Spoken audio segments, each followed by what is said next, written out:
In today's video, I'm going to teach you how to load email lists into Constant Contact, a beginner's guide. Let's get started by heading over to your Constant Contact account. Once you're logged in, you will want to navigate to the Contacts section. This is your primary hub for all things related to managing your contacts and email lists. Within the Contacts section, look for a button that says Add Contacts and give it a click. This is your gateway to bringing new contacts into your account, so it's an important place to start. After selecting that, you will see the option to upload from file. Choose this if you have your contacts organized and ready to go in a file format.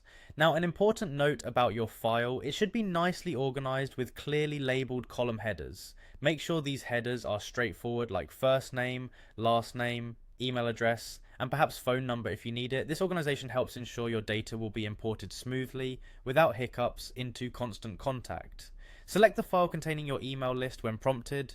Constant Contact supports formats like CSV and TXT, so a commonly used one like a CSV file is usually your best bet. Once you've selected your file, click the Continue button to proceed with the upload. This is where Constant Contact does the heavy lifting for you. It will automatically try to match the columns from your file to the fields that exist in your contact records.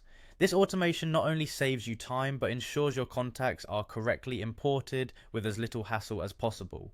When everything looks good, you'll want to check the box granting email marketing consent, which is a crucial step if you're planning on sending marketing emails.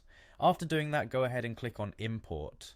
Alternatively, if you're dealing with just a handful of contacts, you might prefer to type or paste their information directly into the form provided. For each contact you add this way, ensure you enter details like the email address as well as their first and last names.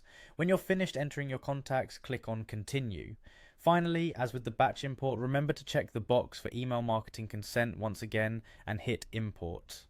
And there you have it. You've successfully loaded your email list into Constant Contact. This process not only keeps your contact list well organized, but also allows you to manage your email marketing efforts more efficiently. Thanks for watching, and I hope you found this beginner's guide helpful. Don't forget to like, subscribe, and click that notification bell for more helpful tutorials. Until next time, happy emailing.